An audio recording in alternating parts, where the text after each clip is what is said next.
Hi guys, welcome. And who dat? I'm Joe. How about those bless you boys? Sort of a miracle, really.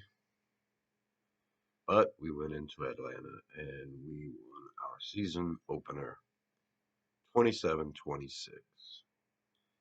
Wasn't looking good for our boys in black and gold.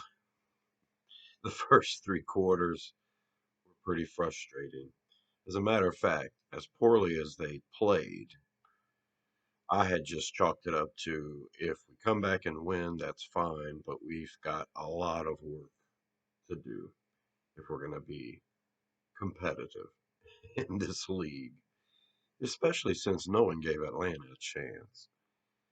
And I guess that run pass option is a thing that the Saints just can't seem to defend very well.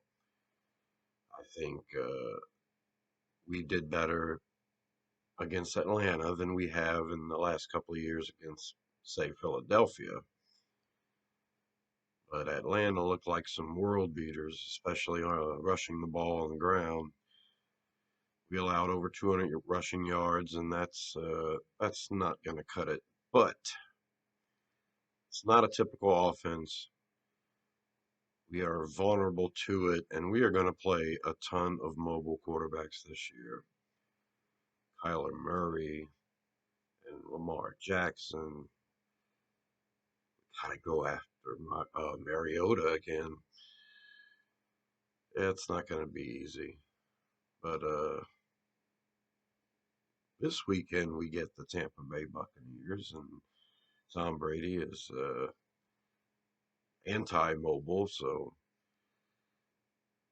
it's kind of weird. I'd rather play Tom Brady than Marcus Mariota. Yeah, that's the way it goes. Well,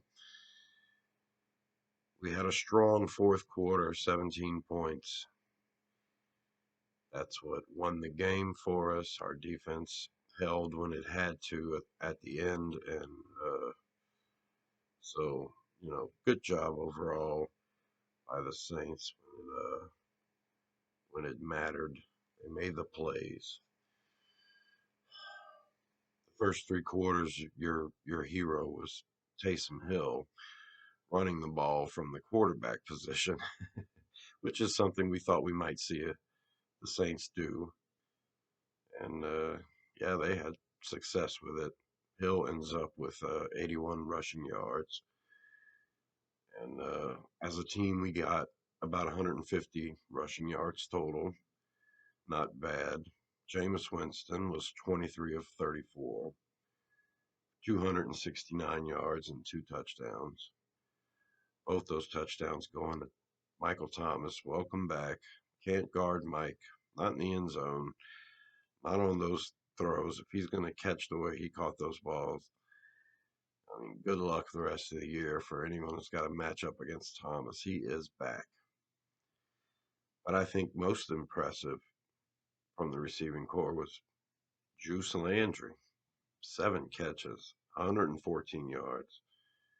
Critical catches in all of our scoring drives in the fourth quarter. And you also had the rookie Chris Olave catching three balls for 41 yards, including a 2-point conversion. And Jawan Johnson coming up big. Now, Jawan was targeted 5 times. He only caught two balls, but they were big, both of them leading to scores. So overall, the offense was fine. Ingram had one really bad play, but other than that, we gained over 4 yards a carry with all of our runners. On defense, yeah. Now, on offense and defense, it was easy to see that the veterans on the team, the superstars, they didn't get a lot of playing time in preseason.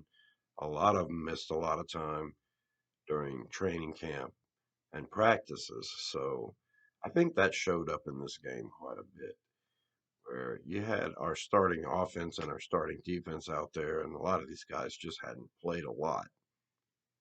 and not a lot together. So it seems like it took a while, but it all kind of came together. Pete Werner led the team in tackles with 13, and including one tackle for a loss, and he forced a fumble.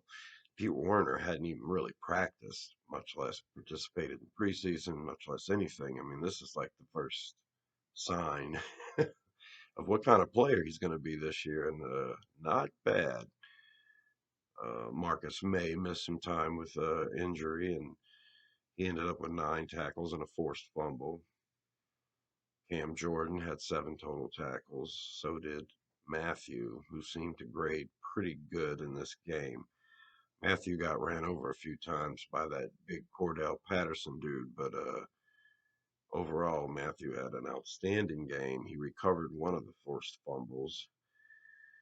Courtney Roby had 5 tackles, and he recovered a fumble as well. Mario Davis had 6 tackles. So overall, I would say we were, playing in that run defense of don't let the quarterback get outside of you. And as a result, we were a step late, and we got gashed right up the gut quite a few times. But overall, it was a unique situation for our defense. I think we're going to perform a lot better this weekend against the Bucks. So that's what I've got for this game. I'm going to do a quick recap like this of every game. And, you know, overall, I'm just about the whole thing. I mean, I think Winston was hot and cold, but the positive is that as much duress as he was under, he didn't turn the ball over once and seemed to be pretty smart with the ball. And man, he can make some throws. And I don't know if it's the 2 minute offense combined with Atlanta having to play this base soft zone, not blitzing, not disguising anything because they're keeping up with the no huddle by the Saints. I don't know if it was, that combo that really did it in for Atlanta and got us going. But, if we can click like that for the rest of the year, that would be sweet. The offensive line struggled at times. I think it was a lack of communication. Once again, just a bunch of guys that we expected to play and start, and so they didn't get a lot of time together in preseason. And I think overall it was okay. Could have been a lot better. I didn't expect any sacks or quarterback tackles behind the line in this game, not with the mobility of Mariota. So, not too disappointed in our front defensive line. But, like I say, overall, against a normal offense, which is what we will face the majority of the time this year, I think our defense will shine, have some more of them splash plays. We did force a few turnovers, and I expected that. But what I didn't expect was for the Saints to give up 13 points in the second quarter, to just get completely outmatched through 3 quarters on both sides of the ball. But we found a way to win. Good for our bless you boys.